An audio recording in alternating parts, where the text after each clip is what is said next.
Hello, my name is Evelyn, and I am 10 years old. I live with my mom and dad in a big old house, and I study at a school near my house. I get up early every day to get ready to go to school. All of my classmates are great students, so I make sure I am disciplined and excel academically just like them. One day during science class, the teacher asked us to complete projects related to scientific experiments for our semester exam. She asked us to work in 2 by 2 in order to cooperate. My female colleagues wanted to choose their lab partners in the experiment themselves, but the teacher refused and made us choose by selecting a random name in a bowl in order to choose our partners. While everything happened, one of my classmates found a diligent superior partner. I got Lucas as a lab partner. Lucas is a shy and introverted student who does not speak to anyone in the class, and he is a poor quality student. He always gets poor grades, and he was sitting at the end of the class in the corner. So I approached him and said, "Hello, Lucas. I am Evelyn from science class. Can we now discuss the idea of the experiment?" He slowly raised his head to me and said bluntly, my lab partner, for a science project." I shouted angrily, "Didn't you hear what the teacher just said?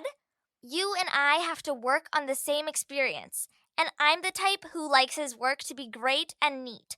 So if you don't want to work hard, quit now." He kept looking at me stupidly, and I asked him, "Did you understand what I was saying?" He answered in a low voice, "Do whatever you want." I knew then that it wouldn't be of any use to me and that I had to work on the experiment on my own. When I got home, I told my mom and dad about it, and I was very upset. Why didn't I get a good research partner? Why did you fall into the bowl selection of random names with Lucas the idiot? Everyone avoids him and disgusts him because he is dull and an idiot. My luck is so bad. Do not say this about your colleague, Evelyn. The poor person may be sick or may be having a psychological crisis, and it is shameful to mention other people's misfortunes. Your mother is right. It does not mean that the person who is different from us is bad. Why do you not consider it as a challenge in which you help your colleague to get out of the state of isolation in which he is? How do I do that, Dad?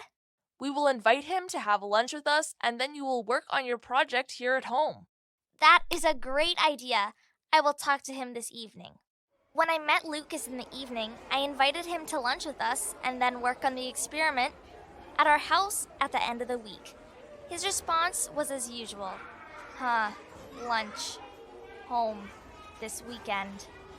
I got nervous and said, "My family is waiting for you, so don't be late or refrain from attending." And indeed, Lucas came to our house and my parents welcomed him.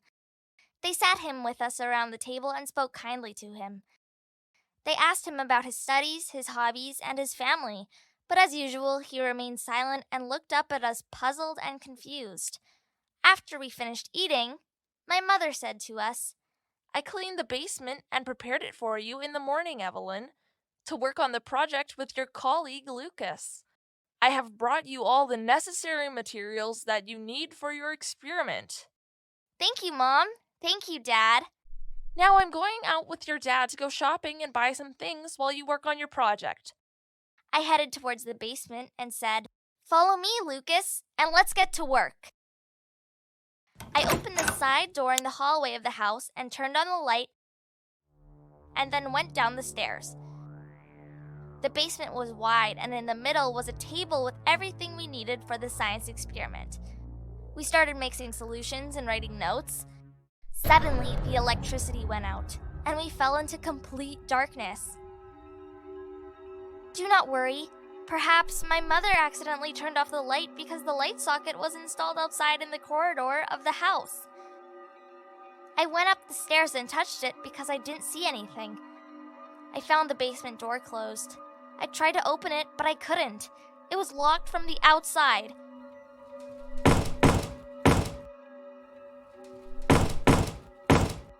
Nobody was in the house, Suddenly, I started hearing strange noises and seeing a white ghost flying in the air.